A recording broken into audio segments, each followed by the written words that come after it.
নেপথ্যে কারা পর্ব ২। বাংলাদেশে এলজিবিটি অ্যাক্টিভিজমের প্রথম ১০ বছর কাজকর্ম চলে এইডস প্রতিরোধ আর যৌন স্বাস্থ্য সেবার ব্যানারে।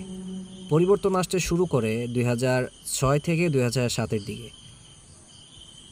এ সময় থেকে সেবা প্রদানের পাশাপাশি সমকামীদের যৌন সংখ্যালঘু হিসেবে চিহ্নিত করে তাদের যৌন অধিকার এর দাবি নিয়ে আলাপ তৈরি করা হয়।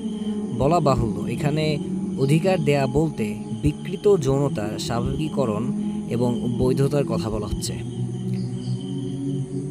যৌন স্বাস্থ্য এবং এইডস সচেতনতার ব্যানার থেকে বের করে এনে বিকৃত যৌনতার প্রশ্নকে অধিকারের আলাপ হিসেবে তুলে ধরার ক্ষেত্রে সবচেয়ে গুরুত্বপূর্ণ ভূমিকা রাখে ব্র্যাক।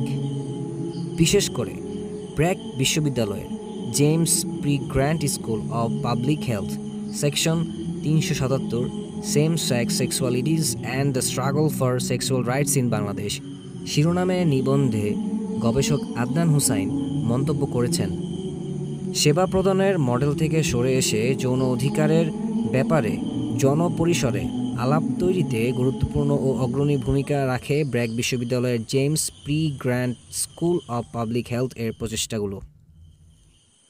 সমকামী অধিকার নিয়ে ব্র্যাকের এই সময়কার কার্যক্রমের বিস্তারিত বর্ণনা তুলে ধরা হয়েছে ২০১১ সালে প্রকাশিত creating a public space and dialogue on sexual and rights a case study from Bangladesh নামের নিবন্ধে।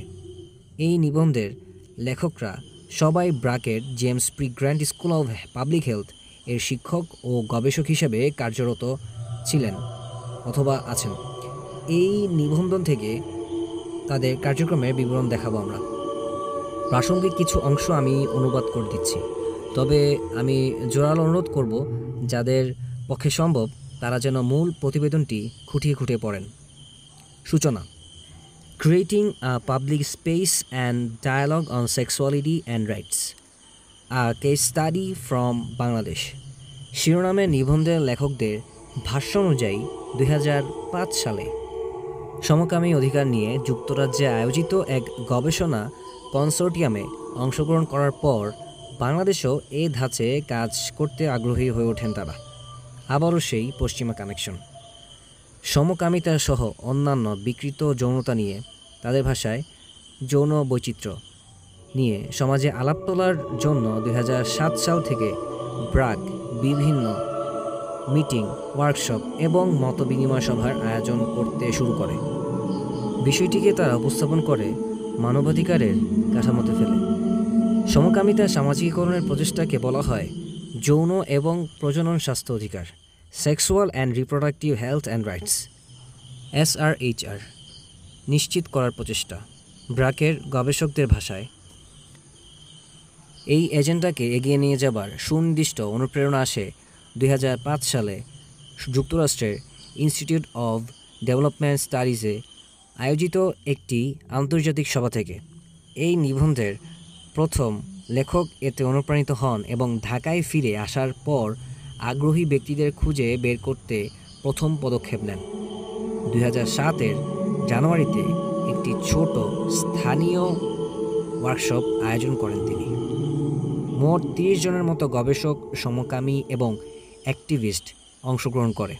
আলোচনা হয় বাংলাদেশে সমকামী ও অন্যান্য বিকৃত যৌনতার স্বাভাবিকীকরণের কাজকে এগিয়ে নেবার সম্ভাব্য পদ্ধতি নিয়ে। নিবন্ধের ভাষ্যমতে, এই মিটিং থেকে উপলব্ধি ছিল যে নীরবতা সত্ত্বেও যৌনতার আলোচনাকে জনপরিসরে নিয়ে যাওয়ার ব্যাপারে অনেক উৎসাহ ও সমর্থন ছিল। এই ওয়ার্কশপটির ফান্ডিং করে ব্রিটেনের DFID, department of international development. ওয়ার্কশপের বিস্তারিত বিবরণ সম্বলিত একটি প্রতিবেদন ব্রিটেনের সরকারি সাইটে বিদ্যমান আছে। প্রথম ওয়ার্কশপের সাফল্য থেকে উদ্বুদ্ধ হয়ে ৬ মাস পর ২০০৭ সালে জুলাইয়ে ব্র্যাক ইউনিভার্সিটির James P Grant School of public হেলথের উদ্যোগে ব্র্যাক সেন্টারে জেন্ডার অ্যান্ড সেক্সুয়ালিটি, লিঙ্গ ও যৌনতা এর উপর একটি আন্তর্জাতিক কনফারেন্স আয়োজন করা হয়। কনফারেন্সে অংশগ্রহণ করে যুক্তরাজ্য, যুক্তরাষ্ট্র, ভারত, পাকিস্তান, তুরস্ক, কেনিয়া এবং বাংলাদেশের বিভিন্ন বক্তা ও অ্যাক্টিভিস্ট। আলোচনা হয় সমকামীদের প্রতি সমাজের নেতিবাচক দৃষ্টিভঙ্গি সহ এলজিবিটি সংক্রান্ত নানা বিষয়ে। ব্র্যাক বিশ্ববিদ্যালয়ের ব্যানারে আয়োজিত হবার কারণে এই কনফারেন্স ব্যাপক গ্রহণযোগ্যতা পায়। এনজিও, নারীবাদী এবং সমকামী গ্রুপের প্রতিনিধিদের পাশাপাশি অনুষ্ঠানে আমন্ত্রিত হয়ে অংশগ্রহণ করে দেশের পলিসি মেকার, সুশীল সমাজ এবং মিডিয়ার সাথে জড়িত বিভিন্ন ব্যক্তি। যেহেতু কনফারেন্সটি অনুষ্ঠিত হয়েছিল ব্র্যাক সেন্টারে এবং আয়োজক ছিল ব্র্যাক বিশ্ববিদ্যালয়, তাই কনফারেন্সের বিষয়বস্তু বৈধতা ও গ্রহণযোগ্যতা পায়। আমরা তাই নীতি নির্ধারক এবং প্র্যাকটিশনারদের, নারীবাদী, অ্যাক্টিভিস্ট, গবেষক, একাডেমিক, মিডিয়া প্রফেশনাল, ছাত্র, স্বাস্থ্যসেবা প্রদানকারী, এনজিও, সমকামী, লেসবিয়ান এবং ট্রান্সজেন্ডার বিভিন্ন গ্রুপকে আমন্ত্রণ জানানোর সিদ্ধান্ত নেই।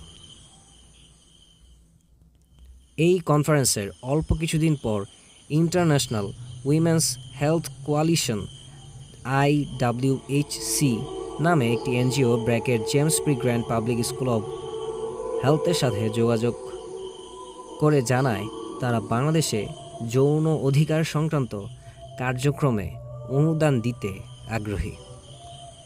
যুক্তরাষ্ট্রের এই এনজিওটি জাতিসংঘের পপুলেশন ফান্ড UNFPA এবং বিশ্বব্যাংকের সাথে কাজ করে দীর্ঘদিন ধরে। এই প্রতিষ্ঠানের গভীর সম্পর্ক আছে আমেরিকার রকাফেলার এবং ফোর্ড ফাউন্ডেশনের সাথেও। International Women's Health Coalition IWHC এর দেয়া অনুদানের অর্থ দিয়ে 3টি কর্মশালা আয়োজন করে ব্র্যাকের গবেষকরা। এর মধ্যে 2টি ছিল প্রশিক্ষণের জন্য আর তৃতীয়টি ছিল ফলো আপ। প্রশিক্ষণের 3 ধরনের মানুষকে টার্গেট করা হয়। একটি গ্রুপ ছিল ঢাকার বাইরের একাডেমিকরা, যাতে তারা ঢাকার বাইরে যৌনতা প্রচার সংক্রান্ত কার্যক্রম, সেক্সুয়ালিটি ডিসিমিনেশন অ্যাক্টিভিটিস ডেভেলপমেন্ট করতে উৎসাহিত হন এবং ঢাকার বাইরের একাডেমিক ও ছাত্রদের আলোচনা করার জায়গা করে দেন। আরেকটি গ্রুপ ছিল সাংবাদিক এবং বিজ্ঞাপনী সংস্থা, যাতে করে তারা যৌনতা নিয়ে লিখতে উৎসাহিত হন এবং মিডিয়া ও বিজ্ঞাপনের যৌনতার নির্মাণ এবং উপস্থাপনা নিয়ে আলোচনা করেন। তৃতীয় গ্রুপটি ছিল এলজিবিটি সম্প্রদায়, যারা মূলত ছিল আন্ডারগ্রাউন্ডে। বাংলাদেশ কেবল অল্প কিছু MSM এবং ট্রান্সজেন্ডার গ্রুপ আছে যারা HIV/AIDS সংক্রান্ত প্রতিষ্ঠানগুলোর ছত্রছায়ায় প্রকাশ্যে কাজ করে। তাদের টার্গেট করার উদ্দেশ্য ছিল এই নন কনফর্মিং যৌন গ্রুপগুলোকে সক্ষমতা ও জায়গা করে দেয়া, যাতে তারা তাদের মৌলিক অধিকার নিয়ে লড়াই করার জন্য নিজস্ব এজেন্ডা গঠন, প্রশিক্ষণ ও অ্যাডভোকেসি করতে পারে। অর্থাৎ একদিকে ব্র্যাক একাডেমিক ও মিডিয়ার লোকজনকে এলজিবিটির পক্ষে কথা বলতে উৎসাহিত করছিল, অন্যদিকে সমকামীদের বিভিন্ন সংগঠনকে দিচ্ছিল কাজ করার সুযোগ ও প্রশিক্ষণ। বিস্তার ধারাবাহিকভাবে চলতে থাকে কার্যক্রম। 2007 সালের কনফারেন্সের আলোচনার নির্যাস বুকলেট আকারে ছাপিয়ে পাঠিয়ে দেওয়া হয় সারা বাংলাদেশের 150 জন স্টেক হোল্ডারের কাছে। যৌন অধিকার নিয়ে কোনো ধরনের গবেষণাকে অগ্রাধিকার দেয়া উচিত তা নিয়ে আলোচনা করার জন্য 2008 সালে একাডেমিক, এলজিবিটি সমর্থক এবং বিভিন্ন স্থানীয় সংস্থার সদস্যদের নিয়ে একটি মিটিং করে ব্র্যাকের গবেষকরা। এরই ধারাবাহিকতায় এলজিবিটি ইস্যু নিয়ে আরও গোছানো এবং সমন্বিতভাবে কাজ করার জন্য 2008 সালে ব্র্যাকের James P Grant Public Health School আলাদা একটা সেন্টার বা কেন্দ্র তৈরি করে, যার নাম Centre of Excellence for Gender, Sexual and Reproductive Health Rights. এই কেন্দ্র তৈরিতে ফান্ডিং আসে জাতিসংঘের একটি সংস্থার কাছ থেকে। 2007 থেকে 2009 পর্যন্ত সময়টার কার্যক্রমের বর্ণনা পাওয়া যাচ্ছে আলোচ্য প্রবন্ধ থেকে। পুরো এই সময় জুড়ে আমরা বিভিন্ন ছোট ছোট মিটিং এবং ফোরাম শুরু করি।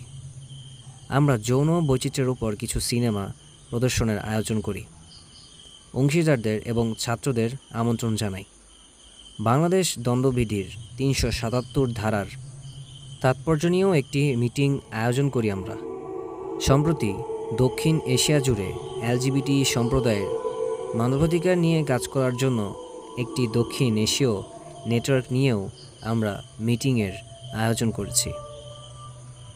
ব্র্যাকের কার্যক্রম এবং নেটওয়ার্কিংয়ের প্রভাব ছড়িয়ে যেতে থাকে সারা বাংলাদেশ জুড়ে। 2007-এর কনফারেন্স, 2009-এর কর্মশালায় অংশগ্রহণ করে ঢাকার বাইরের 2টি বিশ্ববিদ্যালয়ের শিক্ষক নিজ নিজ বিশ্ববিদ্যালয়ে সমকামিতা ও অন্যান্য বিকৃত যৌনাচারের অধিকার নিয়ে সংক্ষিপ্ত কোর্স বা মডিউল চালু করার প্রতিশ্রুতি দেন তারা। আগ্রহ দেখান নিজ নিজ অঞ্চলে যৌন বিকৃতির অধিকার নিয়ে আলাদা কনফারেন্স আয়োজনেও।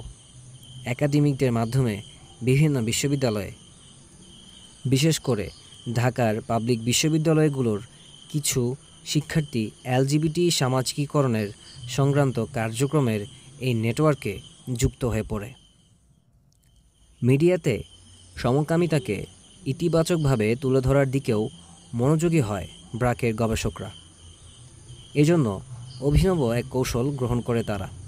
এই কৌশলের ব্যাপারে তাদের নিজের মুখ থেকেই শোনা যাক। এছাড়া যৌনতা এবং অধিকার নিয়ে স্থানীয় ও আঞ্চলিক পত্রপত্রিকাতে সাংবাদিকদের লেখালেখি করতে উৎসাহিত করার জন্য আমরা প্রকাশিত প্রতিটি নিউজ আইটেম বা গল্পের জন্য সামান্য কিছু আর্থিক পুরস্কার দেওয়ার ব্যবস্থা চালু করি। প্রাথমিক প্রতিবেদনগুলো ইঙ্গিত করে যে অন্তত 5 জন আঞ্চলিক সাংবাদিক যৌনতা এবং অধিকারের উপরে লিখেছেন এবং সেগুলো স্থানীয় পত্রপত্রিকায় প্রকাশিত হয়েছে। আর একজন সাংবাদিক রেডিওতে প্রকাশ করার জন্য একটি গল্প তৈরি করেছেন। আর্থিক পুরস্কারের মাধ্যমে এলজিবিটি আন্দোলনের পক্ষে ইতিবাচক লেখালেখি এবং সংবাদ প্রকাশের এই পদ্ধতি পরবর্তীতে বন্ধু সোশ্যাল ওয়েলফেয়ার সোসাইটিও কাজে লাগাবে বাংলাদেশে ট্রান্সজেন্ডারবাদের প্রচারণায়। প্রভাব।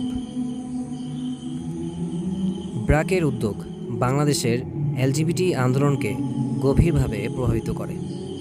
এর আগে সমকামী তথা এলজিবিটি আন্দোলনের কার্যক্রম চলছিল এইডস প্রতিরোধ আর সচেতনতা সংক্রান্ত কার্যক্রমের আড়ালে। কাজ হচ্ছিল যৌন স্বাস্থ্য ও স্বাস্থ্যসেবার ব্যানারে। ব্র্যাক এসে কাজ শুরু করে মানবাধিকারের কাঠামোকে সামনে রেখে। সরাসরি সমকামী শব্দটা ব্যবহার না করে জোর দেয় যৌন অধিকার, যৌন বৈচিত্র্য, যৌন শিক্ষা এবং জেন্ডার আইডেন্টিটির মতো পরিভাষার উপর। যদিও ঘুরে ফিরে এই সব বুলির পেছনে মূল বক্তব্য এক: যৌন বিকৃতির সামাজিকীকরণ ও বৈধতা। ব্র্যাকের কর্মপদ্ধতি এলজিবিটি এজেন্ডার প্রতিষ্ঠা নিয়ে জনপরিসরে আলাপ তোলার কাজটা এগিয়ে নিয়ে যায় অনেক দূর। ব্র্যাকে কর্মকাণ্ডের উদ্দেশ্য, পদ্ধতি এবং ফলাফল নিয়ে তাদের নিজেদের মূল্যায়ন দেখা যাক। 2007 সালে শুরু করা কার্যক্রমের ব্যাপারে তাদের নিবন্ধে বলা হয়েছে, এ উদ্যোগের লক্ষ্য ছিল যৌনতা এবং অধিকার নিয়ে জনপরিসরে বিতর্ক উত্থাপন করা এবং বাংলাদেশের চ্যালেঞ্জিং প্রেক্ষাপটে নীতি নির্ধারক সহ অন্যান্য গুরুত্বপূর্ণ স্টেক হোল্ডারদের সামনে বৈষম্যের মতো ইস্যুগুলোকে আরও দৃশ্যমান করে তোলা। অর্থাৎ তাদের নিজেদের বক্তব্য অনুযায়ী ব্র্যাকের কার্যক্রমের উদ্দেশ্য ছিল জনপরিসরে সমকামিতা এবং অন্যান্য যৌন বিকৃতির, তাদের ভাষায় যৌনতা ও অধিকার এর আলাপ তোলা এবং নীতি নির্ধারকদের প্রভাবিত করার মাধ্যমে বাংলাদেশের যৌন বিকৃতির সামাজিকীকরণ। আর এই কাজটা তারা করেছে অধিকারের বুলি ব্যবহার করে, তাদের ভাষায়।